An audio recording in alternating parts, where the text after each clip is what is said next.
감사드립니다. 처음 부활절이었던 날 예수님의 11 제자들과 또 예수님을 따랐던 제자들은 예루살렘의 이름 모를 아지트에 짱박혀 있었습니다. 부활절 아침 어떤 여자들이 와가지고 예수님 무덤에 가봤는데 무덤 문은 열려 있고 시체는 없었고 우리가 천사들을 만났는데 예수님이 부활하셨다고 하더라. 그런데 그 11 제자들과 예수님을 따르는 제자들은 믿지 않았습니다. 베드로와 요한이 무덤의 현장을 방문해 보았는데 시체가 없다는 것만 알고 돌아와서 시체는 안 보이던데 그냥 그렇게 그러자 글로바라고 하는 제자가 예수님이 부활하셨으면 우리한테 제일 먼저 오셨겠지.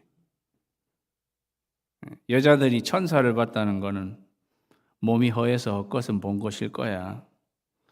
모든 것은 끝났다. 우리 부부는 다시 고향으로 돌아가겠습니다. 글로바의 고향은 엠마오였습니다. 글로바라는 이름은 클레오파트라의 줄임말이에요. 좋은 이름입니다. 오늘 글로바와 나머지 두 사람이 예루살렘에서 엠마오로 내려갔다고 성경은 이야기하고 있습니다. 엠마오는 온천이란 뜻입니다. 온천 표시 있잖아요. 호워드 마샬이라는 신약학자는 글로바와 함께한 나머지 사람은 그의 아내일 것이라고 추정했는데요. 요한복음 19장 25절에 예수님이 십자가에 달리실 때 그 아래에 있었던 여인들 중에 글로바의 아내 마리아라고 나오는 대목이 있습니다. 그래서 두 사람, 오늘 성경에 두 사람의 성은 이야기하지 않고 있습니다. 두 사람. 글로바와 그의 아내일 수 있겠구나 저는 그런 생각이 들어요. 그래서 이 두 제자를 글로바의 부부라고 설정을 하고 오늘 말씀을 나눌까 합니다. 이 부부는 예루살렘에서 엠마오로 낙향하고 있습니다. 이 부부는 혼돈되고 공허하며 흑암의 깊음 가운데 있는 부부였습니다. 어디서 많이 들어본 것 같죠? 땅이 혼돈하고 공허하며 흑암이 깊음 위에 있는 창세기 1장에 나오는 말씀입니다. 그들은 혼돈스러웠습니다. 메시아라고 생각했던 예수님이 그냥 죽으셨습니다. 혼돈, 이거 뭐지? 그리고 공허함, 그들의 꿈이 산산조각이 났어요. 그러니까 다 무산되어 버렸습니다. 그러니까 텅 빈 거죠. 공허함. 그리고 이제 아무 소망이 없게 되었습니다. 흑암의 깊음이 그들을 찾아온 것입니다. 오늘 17절 말씀에는 그들이 슬픈 빛을 띠고 있다는 것을 알게 됩니다. 그러니까 이 부부, 글로바 부부, 엠마오 자기 고향으로 낙향하고 있는 이 부부의 이야기가 창세기 1장에서 하나님이 창조하는 동안에 땅을 설명하고 있을 때 땅이 혼돈하고 공허하며 흑암이 깊음 위에 있다는 그런 말씀과 이 부부에게 닥친 이 일들이 너무도 일치되는, 그래서 이 엠마오로 내려가는 이 일이 굉장히 심볼릭한 그러한 일이다 하는 것을 우리가 알게 됩니다. 이 글로바 부부의 문제만이 아니라 우리 모두의 문제다. 창세기에는 하나님이 그래서 이러한 문제를 어떻게 풀어가시는가, 하나님이 이르시되 하나님이 말씀하시면서 빛이 있으라. 그러면서 이 문제를 해결해 가시는데요. 오늘 말씀도 보면 성경 말씀과 빛으로 인해서 그들의 눈이 밝아지는 이러한 이야기가 나오는 걸 볼 때 굉장히 창세기의 이야기와 굉장히 비슷하다. 다른 말로 하면 부활하신 예수님이 마치 하나님이 창조해 가는 그러한 것처럼 오늘 이 글로바 부부 인간을 재창조해 나가시는 그러한 모습을 우리가 발견하게 된다는 것입니다. 이렇게 엠마오로 낙향하고 있는 부부를 부활하신 예수님이 찾아가서 만나 주십니다. 15절 말씀에는요. 그들이 서로 이야기하며 문의할 때 예수께서 가까이 이르러 그들과 동행하십니다. 부활하신 예수님이 누가복음 안에서 가장 처음 누구를 만나 주셨는가? 낙향하고 있는 이 글로바 부부를 먼저 만나 주셨습니다. 어디에서? 예루살렘에서 엠마오로 내려가는 노상에서 이들 부부를 만나 주시는 것입니다. 오늘 제 설교 제목은 새 상에서 만나 주시는 주님이신데요. 오늘 첫 번째 띄워주세요. 다 같이 읽습니다. 시작. 부활의 주님 노상에서 만나 주신다.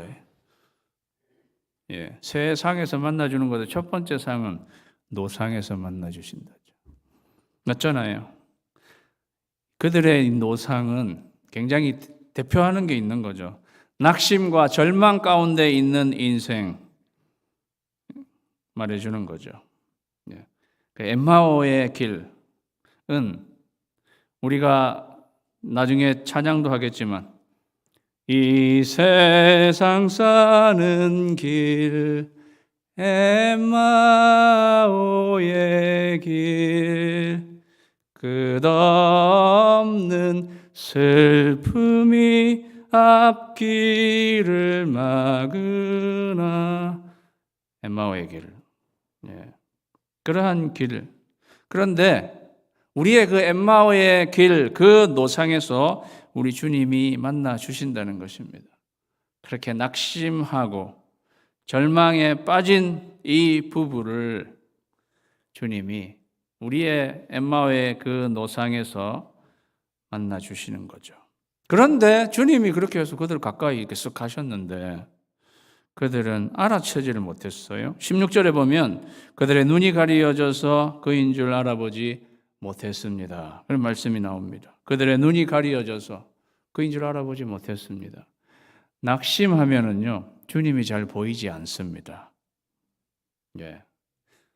혹시 부활하신 주님은 완전히 무슨 성형 수술을 한 분처럼 딴 분이 되셨을까? 그럴 수도 있을지 모르겠어요.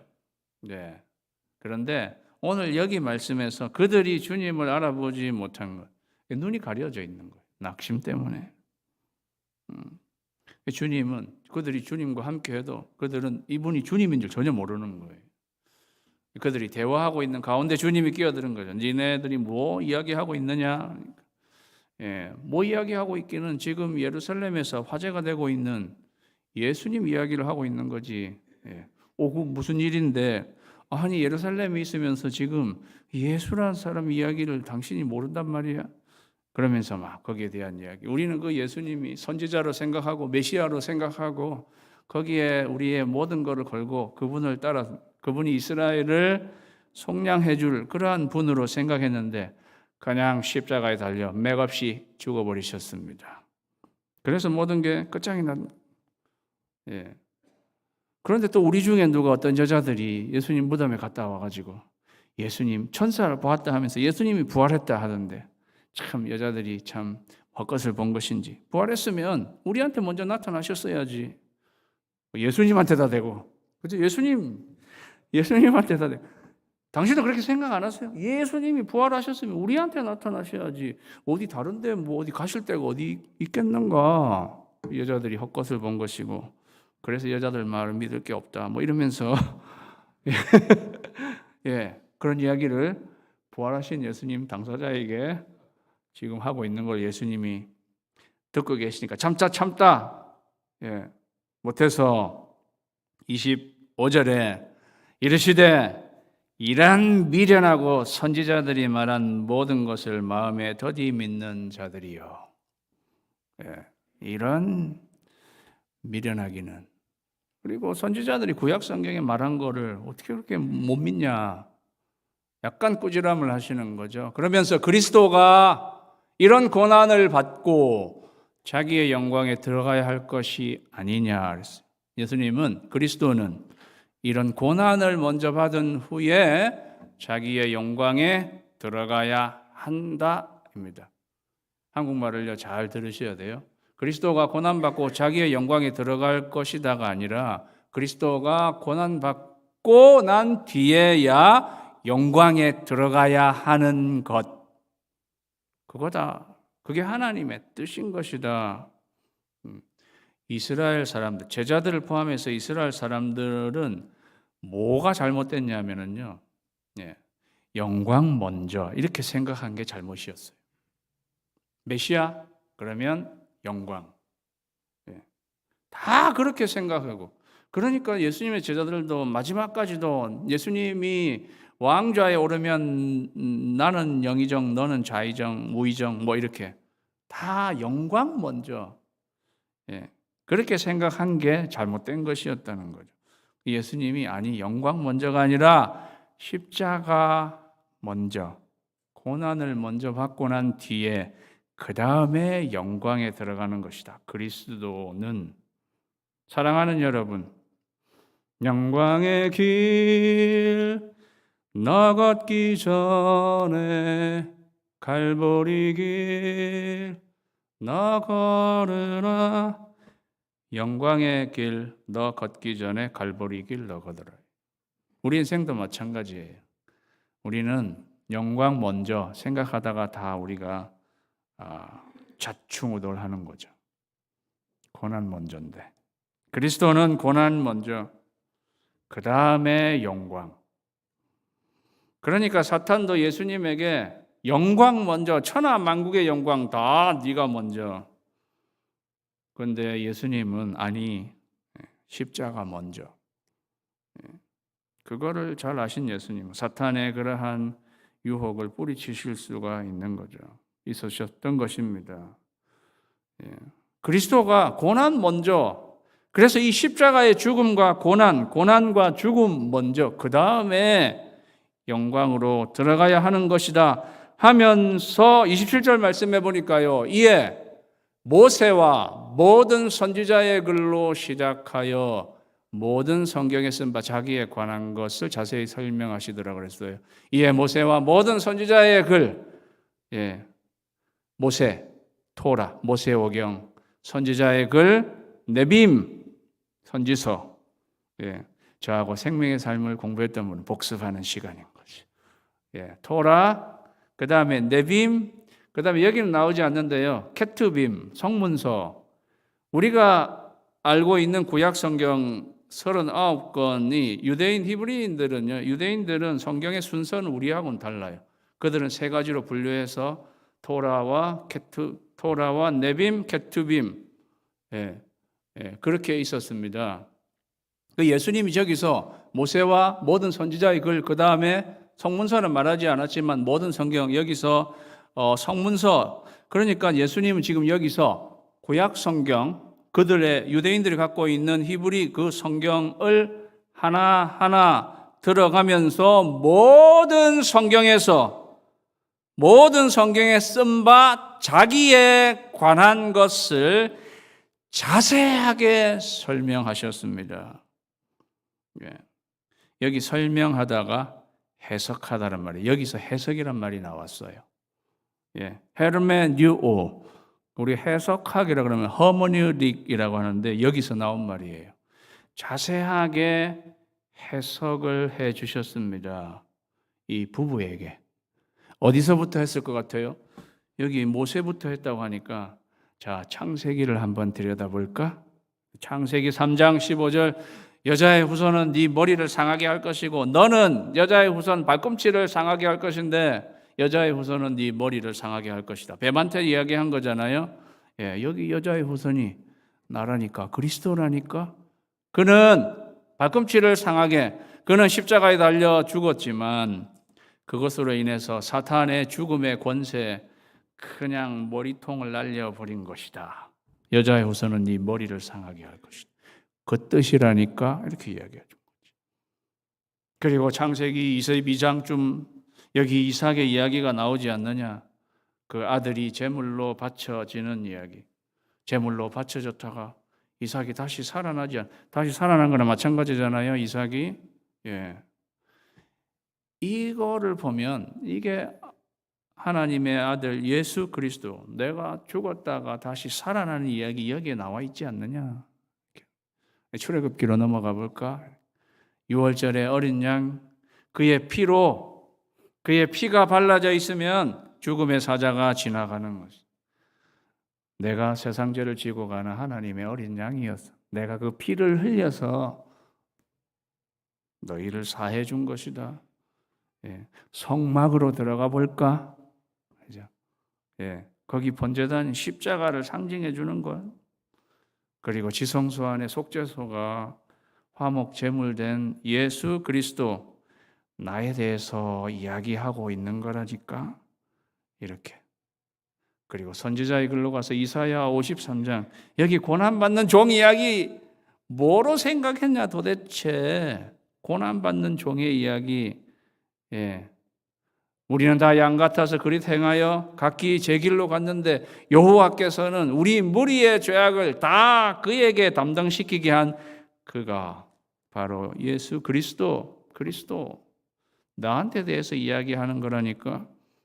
그리고 시편으로 가서 엘리 엘리 라마 사박다니, 아들이 절규하는 그 소리.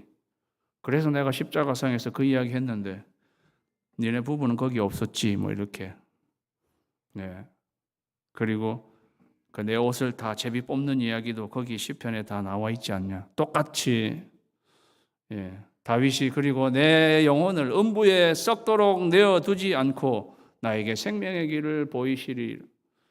예수님이 부활하시게 된다는 이야기 여기 시편에도 써 있지 않느냐. 하나하나 자세히 설명하셨다. 예수님이 성경 전체를 훑어가시면서 그렇게 하신 거예요. 사랑하는 성도 여러분, 왜 예수님이 그냥 이 글로바 부부에게 내가 예수님이라니까 나야 나 그냥 그렇게 하고 그냥 끝나면 차라리 그럼 부부가 그냥 막 놀래고 뭐 이렇게 하는 게 더 나을 것 같은데, 왜 예수님은 자기는 아직 감추시면서 굳이 이렇게 성경 전체를 들어가면서 하나하나 설명해 주셨을까요? 성경에서 그리스도를 만나는 것이 더 중요하다는 것을 알려주시려고. 그래서 두 번째 올려주세요. 다 같이 읽습니다. 시작. 부활의 주님은 성경상에서 만나주신다. 두 번째 상이에요. 첫 번째 상은 노상에서, 두 번째는 성경상에서 만나주신다. 이게 더 중요하니까. 너희가 성경의 훌 스토리의 내막을 아는 게 정말 중요한 거다. 예. 그 훌 스토리의 내막은 예수 그리스도다. 그 너희가 성경을 읽으면서, 성경을 보면서 예수 그리스도를 발견하고 만나는 것이 중요하니까 그거를 이 부부에게 그렇게 해주신 거예요. 이 부부가 그냥 내가 그냥 예수라니까 이렇게 이야기를 해서 예수님이시군요, 이렇게만 하고 끝나면 이 부부들에게는 뭐 말할 수 없는 은혜였을 수 있지만, 저와 여러분 2000년이 지난 후에 저와 여러분 중에 부활하신 예수님을 진짜 육안으로 보신 분이 있을 수도 있겠습니다만은 우리 중에 대부분은 본 적은 없잖아요. 예. 우리와 같은 사람들에게 정말 더 중요한 것은 무엇인가? 중요한 것은 신구약 성경 이 66권 안에서 그리스도를 만나게 되는 것이 중요하다는 것을 우리에게 알려주시는 거죠. 예. 요한복음 5장 39절에는 너희가 성경에서 영생을 얻는 줄 생각하고 이 성경을 상고하거니와 이 성경 곧 내게 대하여 증언하는 것이라 예수님이 말씀하셨습니다. 이 성경은 나에게 대해서 증언하는 것이다. 고린도후서 1장 20절 하나님의 약속은 얼마든지 그리스도 안에서 yes. 하나님의 모든 약속은 내 안에서 yes가 되는 것이다. 사랑하는 성도 여러분, 우리가 성경 공부를 하는 이유는 무엇입니까? 성경상에서 예수님을 만나기 위해서. 그래서 부지런히 성경을 읽고 공부하는 여러분 되시기를 주님의 이름으로 축원합니다. 그 성경을 읽으면서 주님을 만나는 거예요. 영어로는 크리스토센트릭 리딩이라고 합니다. 그리스도 중심적 읽기. 성경은 그렇게 읽어야 된다는 거죠. 그렇게 해서요. 노상에서 한 부부만 놓고 예수님이 부흥사경회를 한 거나 마찬가지죠. 예. 제가 생각하면 이 부부한테만 하긴 아깝다. 나중에 제자들하고 다 모아놓고 내가 이렇게 해야지. 이런 생각이 들 것 같은데 주님은 그런 거 계산하지 않고 그냥 이 한 부부에다가 집중 과외를 해주신 거죠. 예, 과외비도 안 받고 그냥 뭐 성경 처음부터 끝까지 3시간 예루살렘에서 엠마오로까지는요 7마일입니다. 7마일은 3시간 걸어가면 3시간 정도 걸리는 거리란 말이죠. 여기 팻말이 예루살렘이 좀 높여 있고 여기 엠마오 낮아 있잖아요. 여기 다 뜻이 있는 거예요. 예루살렘이 항상 높은 데예요. 예루살렘은 해발 아주 높은 데고 그래서 웬만한 도시는 다 예루살렘에서 다 내려가는 거죠. 영적인 의미도 있는 거죠. 이 높은 곳에서 지금 낙향하고 있는 이 엠마오로 내려가는 이 부부예요. 예수님은 아낌없이 부부에게 자기에 대한 하나님의 말씀을 다 쏟아 부어주셨습니다. 그렇게 하고 난 뒤에 그렇게 하다 보니까 집에 다 온 거예요. 집으로 자기들이 집으로 이제 가는데 예수님은 딴 데로 가려고 여기 보니까 28절에 보니까 그들이 가는 마을에 가까이 가매 예수는 더 가려 하는 것 같이 하시니 예수님의 제스처가 좀 특별해요. 자기 부부들은 이제 뭐 신나가지고 하나님 말씀 듣고 뜨거워져가지고 자기 집으로 뭐 같이 가실 것처럼 이러는데 보니까 예수님은 그냥 딴 데로 가시려고 하는 거예요. 그러니까 딴 데로 어디 가시려고 그러세요?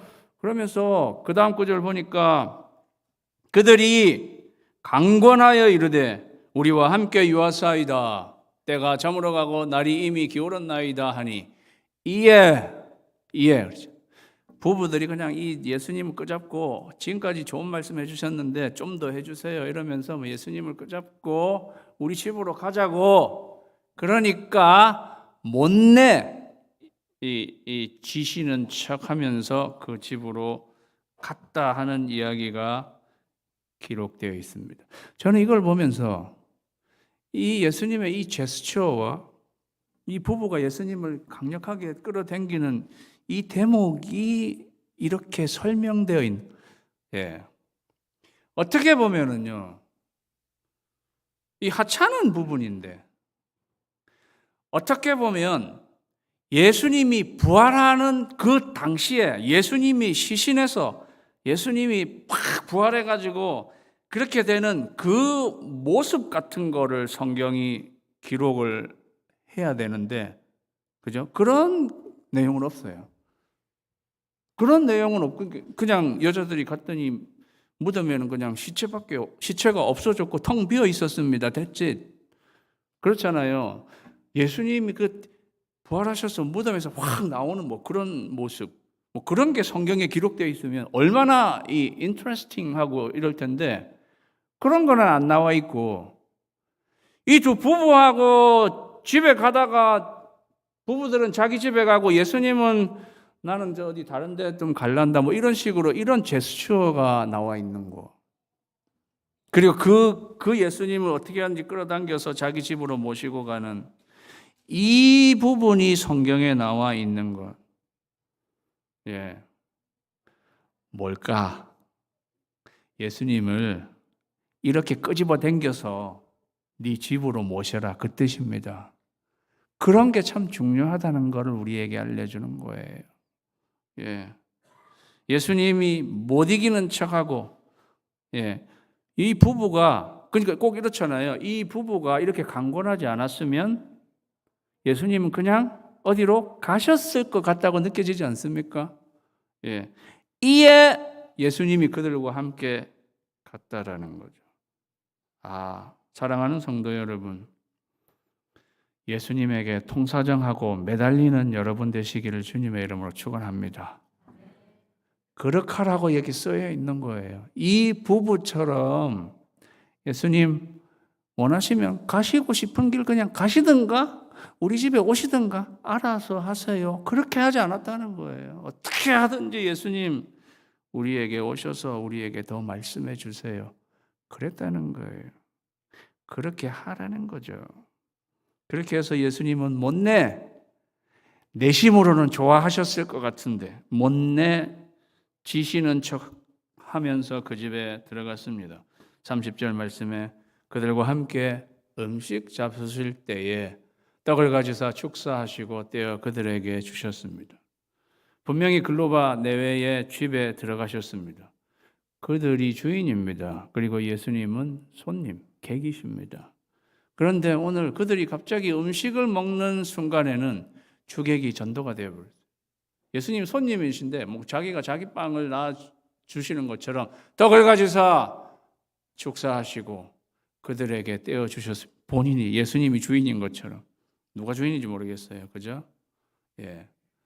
떡을 가지사 축사하시고 떼어 그들에게 주었습니다. 뭐가 생각나십니까? 성찬식이 생각나죠. 예수님은 마지막 만찬은 12 제자들하고만 하신 것처럼 보여집니다.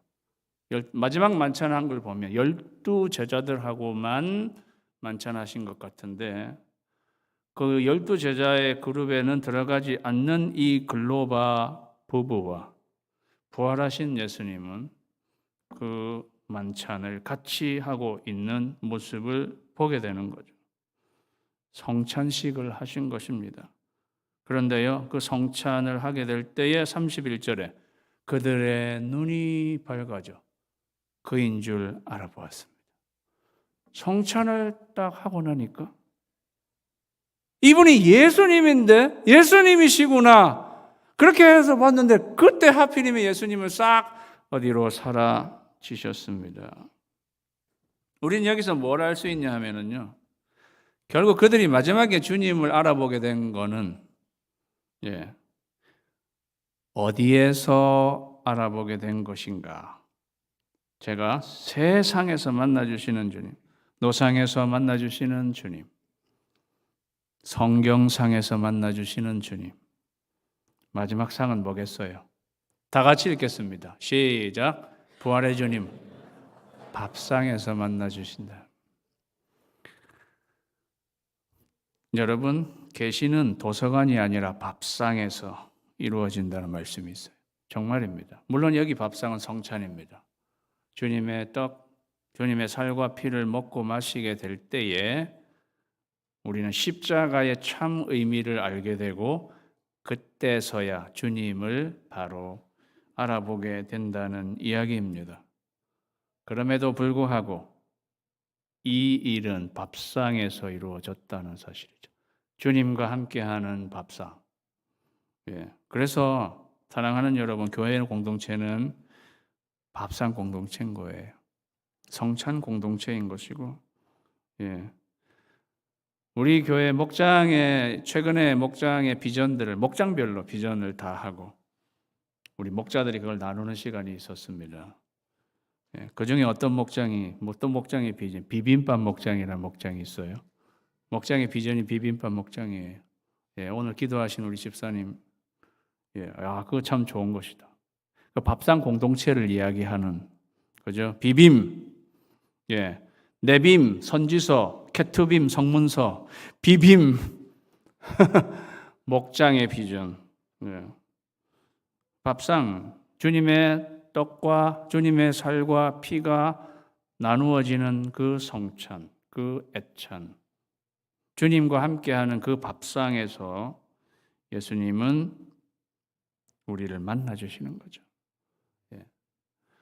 그들이 예수님과의 밥상에서 예수님을 알아보게 되니까, 또 딱 알아보니까 그때는 예수님이 또 사라지셔서 안 계신 거예요.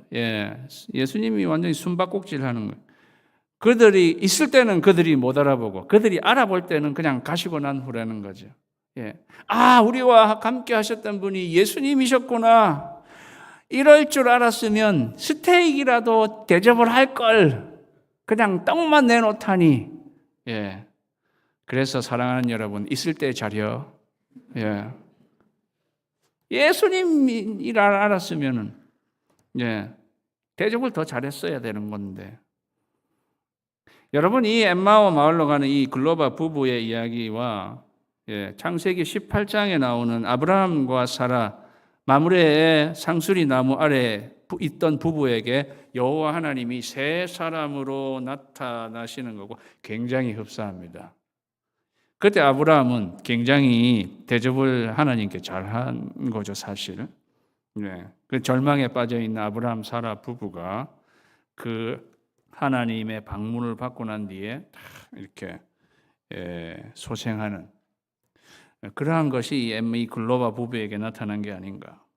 그들이요, 그렇게 하면서 32절에는 보니까 그들이 서로 길에서 그들이 말하되, 그 부부가 길에서 우리에게 말씀하시고 우리에게 성경을 풀어주실 때 우리 마음속에서 뜨겁지 아니하더냐.